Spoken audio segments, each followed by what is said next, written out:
How many men does it take to open a beer? None. It should be open when she brings it. It's a joke. That's right, welcome back for a terrible Thursday. Let's just hope the bonus hole holders haven't ruined it for you yet. Right, speaking of bonus hole holders, let's take a look at one struggling to get a proper date. A woman has said that men don't want to date her just because she's black. Yes, the race card was down on the flop when a man said that he didn't date black women at a singles event. We've seen this time and time again. Men who aren't into chicks with dicks, labelled as transphobic. Men who aren't into salad dodgers, labelled as fatphobic. And those who aren't into sub 5 foot women, labelled as heightphobic. Look, love, get over it. Preference is preference, and you can't change that. You like what you like, and you don't what you don't. If you put as much effort into the 7 years you've said you've been looking for love, as actually complaining about those who don't fancy you, you'd probably have the white picket fence that you've been dreaming about. You're a smart motherfucker, that's right. In other weird women, a model, 60 years old, oh, give me a break. Anyway,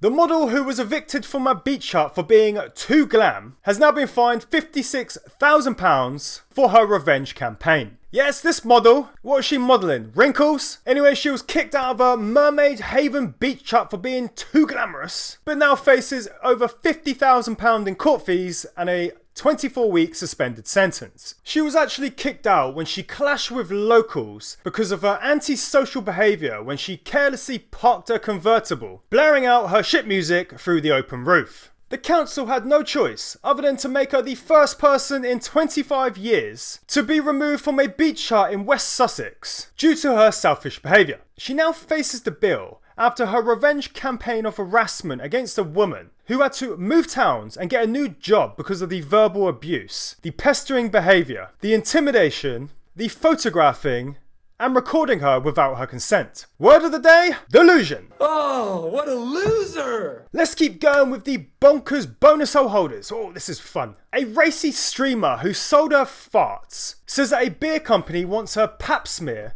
for a new lager. What in the world is going on? Yes, this adult creator who made millions from her expelled wind and also selling her bathwater is now working with a brewery to make a very special beer with her own yeast. She also makes millions in charging her loser followers watching her sleep, and also launching her own limited edition toy moulded on her lady flaps. But this is not enough. She's now working with a Polish beer company to make a new drink from the smear of her papaya. Note to self, stay away from Polish beer. I think I'll pass. Okay, alright. Now, speaking of foreign things, a British tourist moaned that too many Spanish people ruined her holiday.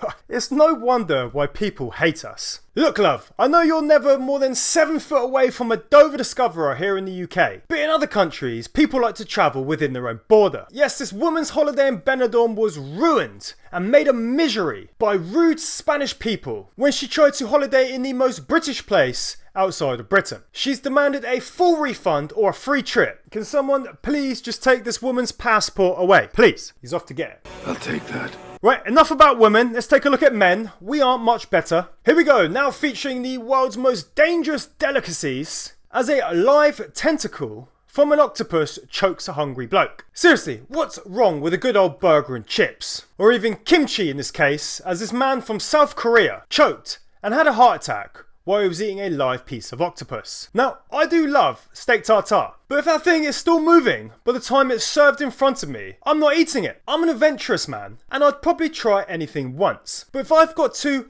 time my fork to make sure that it hits, then it's probably not going down my pie hole. Thanks, but no thanks. Speaking of men and food, we have a man who blasted a Premier Inn after staff booted him out of the restaurant for being barefoot, despite the menu telling customers anything goes. Now, this man, who doesn't look like the hottest sausage in the tray, was left furious after staff told him to go put on some shoes whilst he was tucking into breakfast at the Manchester hotel. You look like you rarely shower. So I'm guessing the staff rightly thought that customers didn't want the whiff of extra mature cheese whilst eating their eggs and bacon. Have some respect, learn some manners, put your slippers on, wash your face, and stop taking things so literally. You're a fucking idiot. In other men that need to grow up, a mum wins a court case to evict her two very large grown-up sons from the family home. Now, I know the cost of living crisis is crippling, but when your elderly 75-year-old mum has to evict her own sons, aged 40 and 42, you know some people are just taking the piss. Not only would they not move out, they both had jobs, yet did not contribute to any expenses or even any chores. Now, my question to you, is this an example of bad parenting or entitled kids? Well, kids that are supposed to be men who act like kids. Ridiculous. Completely ridiculous. A Tennessee man's makeshift bumper sparks a car bomb panic with a massive response. I'm really starting to wonder if people are just completely thick or just completely oblivious. Some bloke thought it was a great idea to make a makeshift bumper out of wires and duct tape and strap it to the side of his car, sparking an emergency response for 2 hours, whilst federal, state and local officers had to investigate. This man was so unaware of his bonkers behaviour, he was actually standing with the other evacuees across the street, unaware that it was his car that started the threat. You're so stupid! Now, speaking of all things threatening, British students are threatened with detention for misgendering staff amid the surge in wokery. Yes, now in the UK you can be thrown in school lockdown for saying yes miss to a non-binary creature, teacher. Well, that's of course when they show up for their jobs,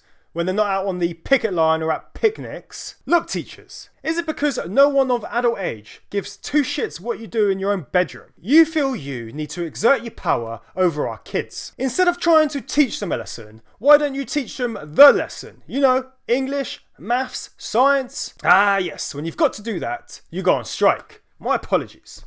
Yup. In more things of the wokey persuasion, a woke museum who banned the word Christmas has now cancelled Santa. Well done to the Bose Museum in County Durham for just trying to ruin everything. Who cares about Christmas and the joy it brings to many adults and kids? Acts as a time for us all to get together and be selfless and happy. We've got to be politically correct. Get fucked. I hope the makers of this decision get a shit ton of coal delivered to them on the 25th. Fuck 'em. Right, speaking of kids and gifts, here's a strange one. A children's charity shop has had to beg people to stop donating their adult toys. Now I know the saying, beggars can't be choosers, but this takes the meaning to a whole new level. Have we become that thick that we think it's acceptable to donate used fun toys to charity shops? I really don't know what to say on this one. What's next? Used Johnnies at a car boot sale? And finally today, let's just take a look at some of the TikTwits. They've become the new geniuses of 2023. Now TikTokers invent a new fad, walking. Yes, these losers have created a new craze, which is called silent walking. It's where they leave the house, they put one foot in front of the other, and then the other foot back in front of the other, and then the other foot back in front of that one, then repeat until they've reached their safe space, all without the use of their phones or their headphones. It's amazing. I never thought of doing something so wonderful in my entire life. Next week, these lot will learn how to wipe their own asses without using the latest life hack. Good job. Right, so what have we learned today? If you can't get a date, play the race card and still not get a date. Don't drink Polish beer. Don't eat live food. Don't go to a restaurant barefoot. And it's possible to go for a walk without listening to some shit podcast. Who would have thought? Signing out.